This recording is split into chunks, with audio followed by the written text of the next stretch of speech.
Ladies and gentlemen, I present to you The Legacy of God's Men by Rena Kent. Бог злоби із серії «Спадщина богів» від Ріни Кент. Огляд книжечки.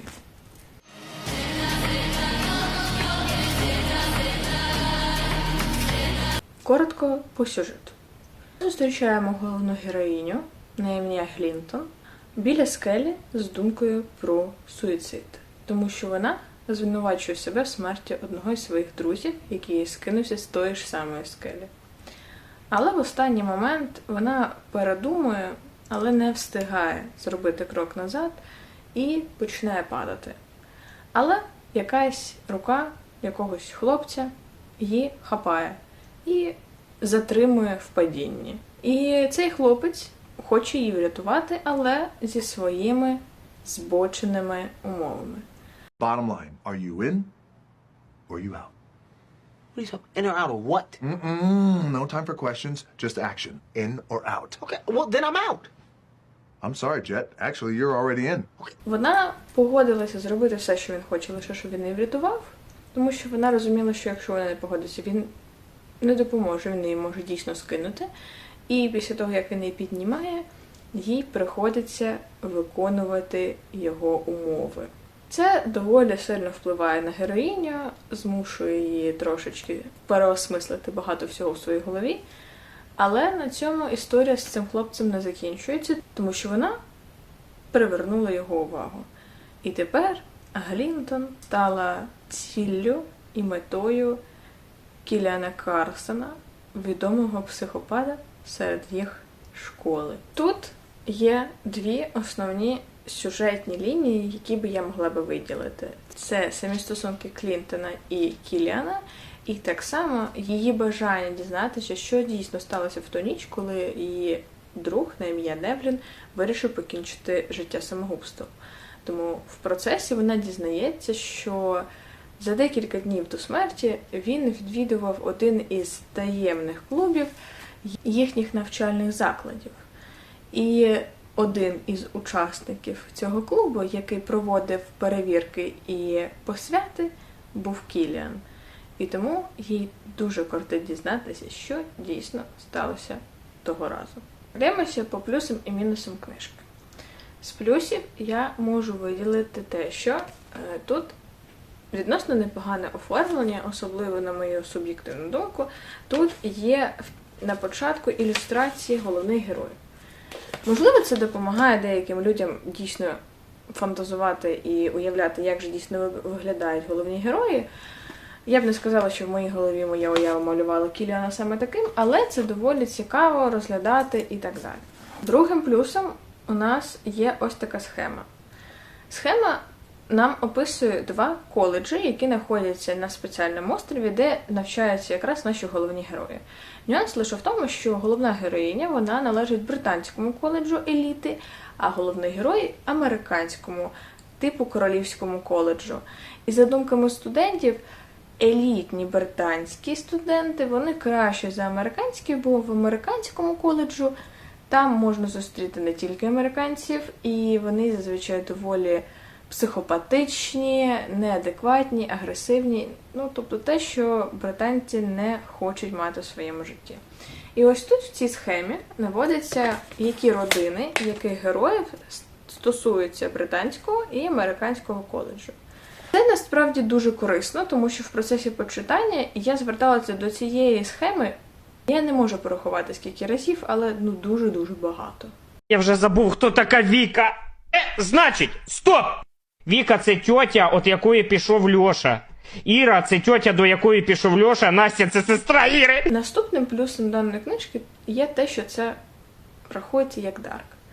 І тут я б не сказала, що самі сюжетні повороти дуже темні, наприклад, як в Адаліні. Тут нема чогось, як соціальна проблематика глобальних проблем. Але тут дуже темні стосунки між головними героями. Тому що при прочитанні я дуже відчувала специфічні емоції щодо їх стосунків. Ця книжка змушує тебе боротися на межі того, що мені подобаються дарки, мені подобається читати такий сюжет. Але це настільки реалістично темно і реалістично збочено, тому що зустріти таку людину є шанс в житті. І від того тобі класно не стане. І вперше в житті при прочитанні я не змогла романтизувати цього хлопця. І сама оця темна побудова їх стосунків насправді є плюсом, тому що, якщо ви хочете щось темне, це ідеальний варіант. Просто чи буде вам від того дуже приємно, тут вже вам вирішувати. І останній плюс, якщо вам подобається серія «Диявольська ніч», то за атмосферою дана серія, ця книжка і всі наступні дуже-дуже на неї схожі.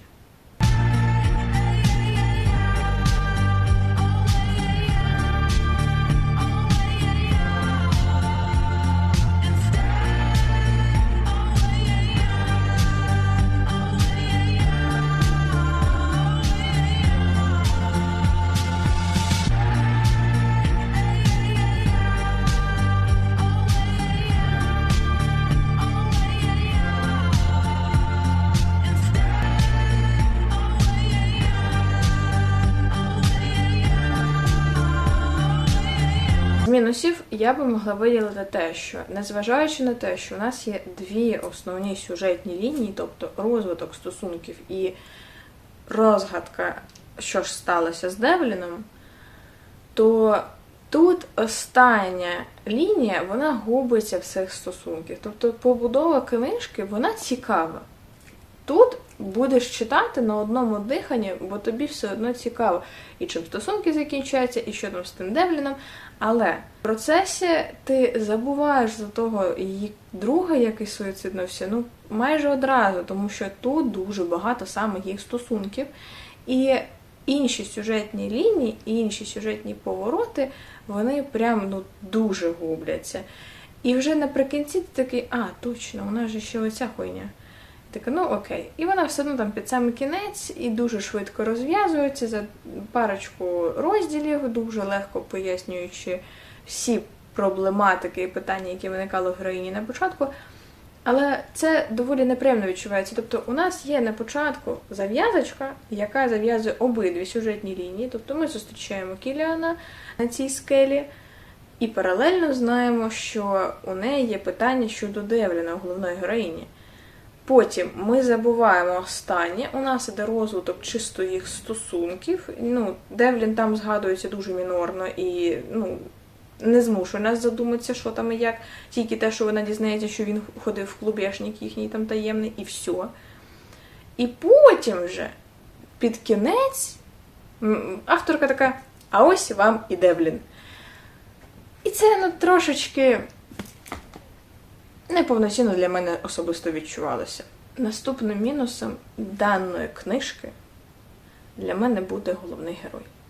Зазвичай, читаючи дарки, чоловічих головних персонажів я відношу до плюсів. Але на цей раз ні.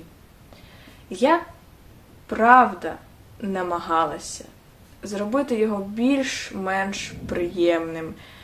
Я шукала якісь позитивні його вчинки і позитивні його думки. Але мені не вдалося. Ні, я правда намагалася. Я старалася його виправдати. Але, він же кончений. Але він готував її їсти. А ще контролював кожний крок її життя і вважав, що знає краще, чого вона хоче, ніж вона сама. А ще не вбив її брата. Дякую і за це, мабуть. А ще він обтер її рушничком. Давай згадаємо, після чого він це зробив. І він чекав. Скільки? Декілька днів? Майже чекав. Але, він же трошки почекав. І все одно не почув її «ні». Це, було не те, що сумнівно, це було дуже, сумнівно. Це вже деталі. Всі мої емоції, всі мої переживання і враження при прочитанні даної книжки вони були дуже змішані. Я перебувала на межі всіх своїх моральних кордонів. Тобто я з одного боку розумію, що я читаю, але з іншого це не було для мене занадто, але мозок моментами вибухав. Тепер щодо головних героїв. Головна героїня Глінден Кінг, вона із елітної британської родини, із елітного британського коледжу, і вона сама по собі має дуже багато змішаних емоцій щодо самої себе.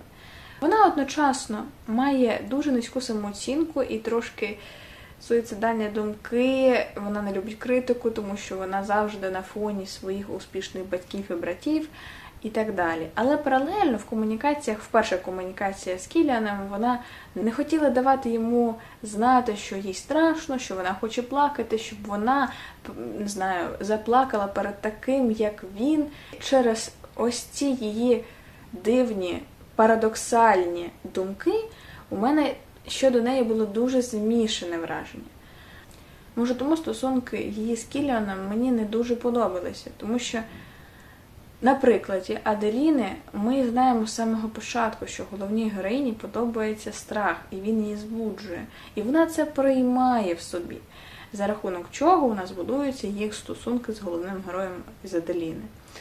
Тут головна героїня не може визнати ні для себе, ні для Кіліана, ні для нас, читача, що ж дійсно їй подобається. Вона це визнає буквально в останньому розділі. В останньому епілозі. Тобто, при процесі прочитання її point of view, я не могла прийняти цього Кіліана, тому що я так само, як і головна героїня, не розуміла, що в ньому доброго. Тому що ось вона начебто і збуджується, і їй начебто подобається те, що він робить, але її думки в той момент нас відштовхують від цього дійства. І це виглядає дійсно як сексуальний злочин щодо неї. І тільки потім, у останньому розділі, вона визнає, що все, що було до того, їй подобалося. Але я прочитала 500 сторінок з емоційним тягарем, що мені це не подобається, тому що тобі в той момент це не подобалося. І якби переосмислити знову всі 500 сторінок тільки тому, що вона, в останній момент передумала, дуже важко. Тепер переходимо до Кіліана.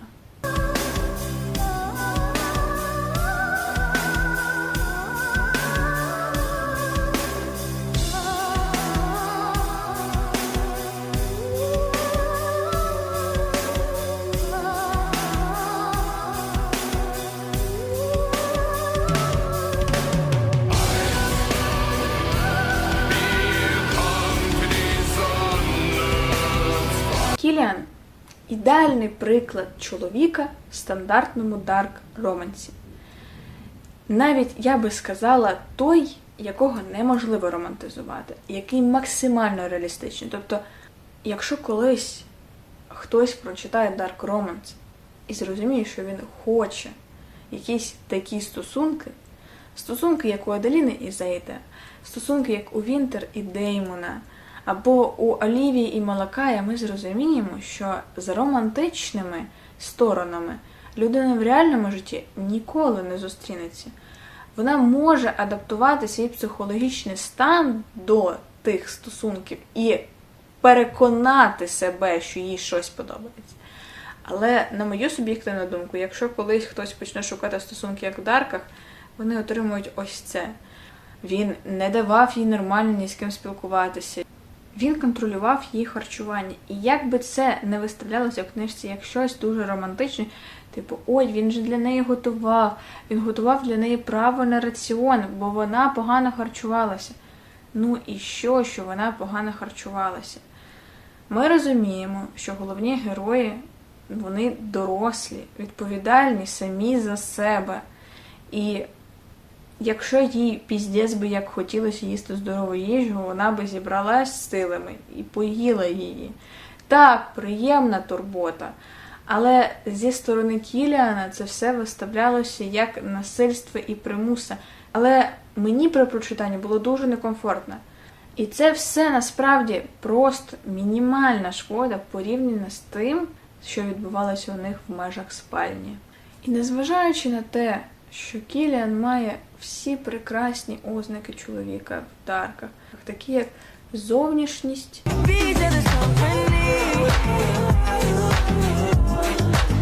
бажання полювати свою дівчину, If you run, I'll chase you.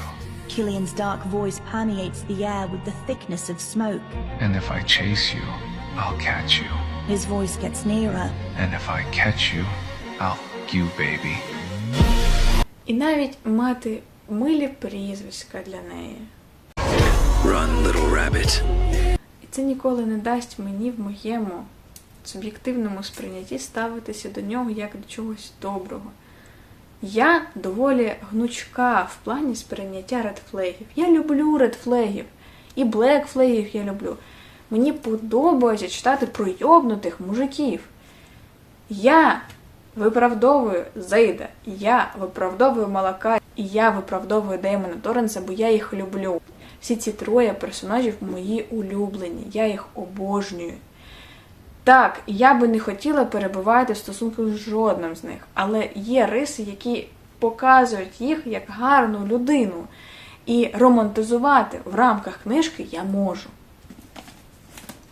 Але тут це не було настільки книжково, на жаль. Їх стосунки були більш реалістичними. І коли ти знаєш, як перебувати в стосунках саме з такою людиною, як Кіліан, смішно чи романтично тобі в житті ніколи не буде. Тут дуже багато другорядних персонажів. Ці другорядні персонажі отримують головні ролі в подальших книжках. І я б не сказала, що мені прям дуже хтось конкретно сподобався, але є персонажі, і я знаю, що вони будуть в наступних книжках як пара, і мені цікаво, що з них вийде, бо, слава Богу, кожна книжка даної серії, вони різними тропами йдуть. І, наприклад, друга – це Grampian Sunshine, а не оця хуйня. Але з всіх другорядних персонажів даної книжки я вважаю батя головної героїні дійсно найкраще. Ну не дарма ж його звати Леві.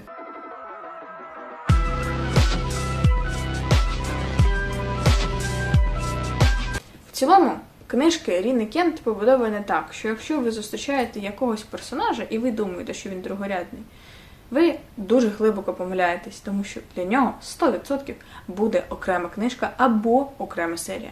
Тому тут я не підкажу, яке правильне прочитання книг Ріни Кент. Їх настільки, багато. Тут згадуються батьки головних героїв, не тільки Кіліана і Глінтон, а й інших другорядних студентів, скажімо так. І про цих батьків є окремі книжки. Є окремі книжки про студентів, які не є головними персонажами в даній серії. Вони мають свою окрему серію. І це настільки, багато книжок, це просто окремий всесвіт всього. Це Рінаверс, тому так і кажуть. Це просто взриває, мозок.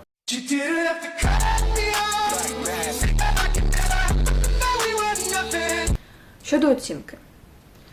Як Дарку я поставлю тут 8 з 10. Воно не пінч-блек в плані сюжету, тому що тут дійсно темно тільки в їх стосунках. Але настільки темно, що мені просто іноді хотілося вийти з вікна. Тому, як Дарк, 8 з 10. Але якщо ми комбінуємо мої суб'єктивні емоційні враження, самі стосунки, саму побудову книжки, сюжету і Дарку, плюси і мінуси, я поставлю цій книжці 6 із 10. Вона цікава, вона може вас зацікавити, вона може вам сподобатися, але я знаю приблизний сюжет наступних книжок. І я знаю, що будуть частини краще. Тому для того, щоб почати Рінаверс або Спадщину богів, як вступна кампанія, непогано. Буде за що вам зачепитися. На цьому, я думаю, все. До нових книжок.